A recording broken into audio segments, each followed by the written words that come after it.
Hey there, friends. Let's play a little game. I'm going to make a statement about you.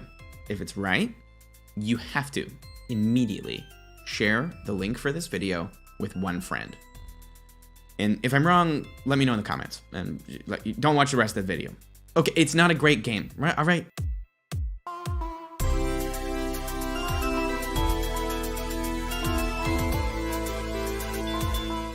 Here we go. Here's the statement. At some point in your life, you've taken a viral quiz. That's it. Do you know what I'm talking about? They were popular a few years ago. Some examples are, what is your spirit animal? Or how closely do you match your favorite character on a TV show? Or what vegetable would you be if you were in Henry Cavill's salad? Okay, I made the last one up. And for the record, you would have been a slice of cucumber. I used to think these quizzes were stupid. Now, I actually think they're kind of fun. But more interestingly, they're a hint in how curious we are about ourselves. The truth is, we take these quizzes because we want to know more about ourselves, or we want to validate some assumption we already have. And if that's the case for you, I'm here to tell you about the most accurate personality quiz that has ever been invented. It can tell you about who you are at the core. Not just what kind of animal you are, but how you interact with the world. It's based on where you land in the spectrum of 5 simple words used to describe you on a whole.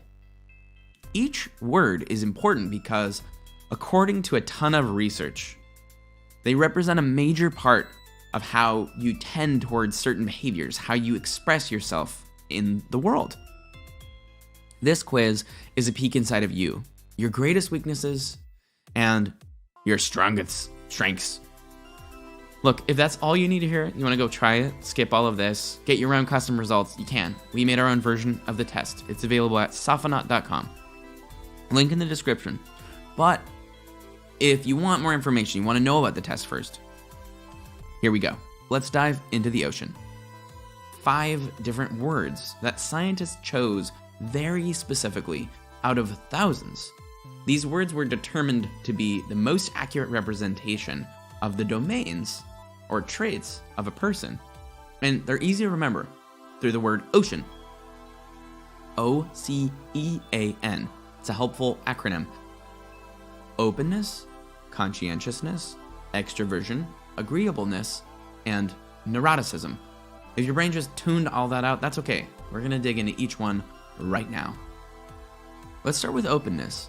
Openness, or openness to new experience, represents, well, you might guess how open someone is to trying new things.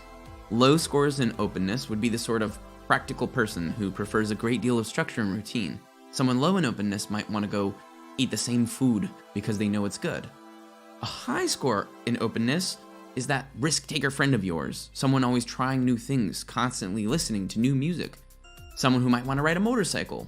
People high in openness are often more creative and excel in artistic endeavors. Next is C, for conscientiousness. This one is extremely important. Conscientiousness has downstream effects on all of the other domains of personality. Low scores in conscientiousness represent as impulsiveness, maybe a lack of focus. High conscientiousness looks like long-term concentration, hard work, organization. Your highly conscientious friend might excel in school or careers because they're able to focus on a task or a series of tasks and see them to completion. High conscientiousness is helpful in relationships because it means a higher likelihood of committing and seeing the commitment through. E is for extroversion. We all know this one. The spectrum of introvert to extrovert. Low extroversion presents as a desire to be alone. High extroversion is the opposite, seeking attention and interactions from others. Your highly extroverted friend is that person who wants to go out all the time. High extroversion is sociable and outgoing. Low extroversion, thoughtful and reserved. A, agreeableness. This one is subtle and maybe the trickiest to understand. Agreeableness can be seen in how cooperative and trustworthy someone is. High agreeableness is presented by, well, being more likely to agree with someone. It can also be thought of as how empathetic someone is. Low agreeableness can be thought of as skepticism or being confrontational. Highly agreeable people are drawn towards helping others, and it helps in maintaining positive relationships through less conflict. The downside of being highly agreeable is that people might be more likely to take on more than they can handle. They might stay in a bad relationship for longer than they need to. And low agreeableness means they might be more conflict friendly, meaning that they'll jump into fights at the drop of a hat.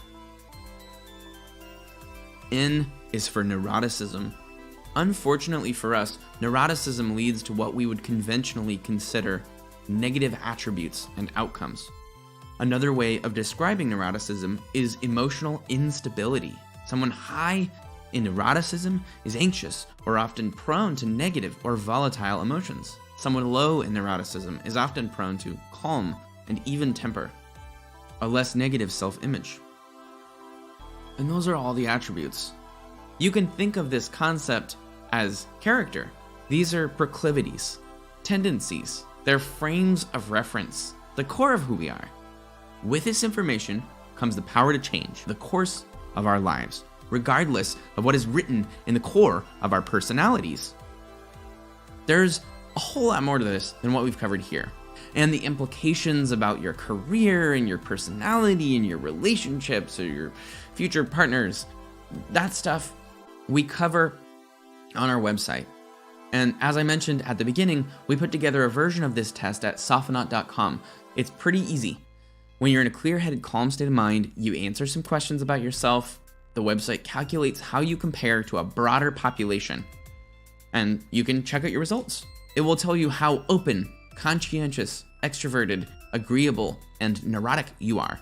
And with these 5 pieces, where you fall in a spectrum as a percentile in the larger population pool. Are you the most agreeable person that you know? Are you average? So good luck. If you have any questions, feel free to ask them in the comments. Right here in this video, we'll be hanging out to answer them to the best of our ability. And if you're ready to take the plunge, go to softenaut.com, give the test a try, and let me know what you learn about your personality. Thanks. See you next time.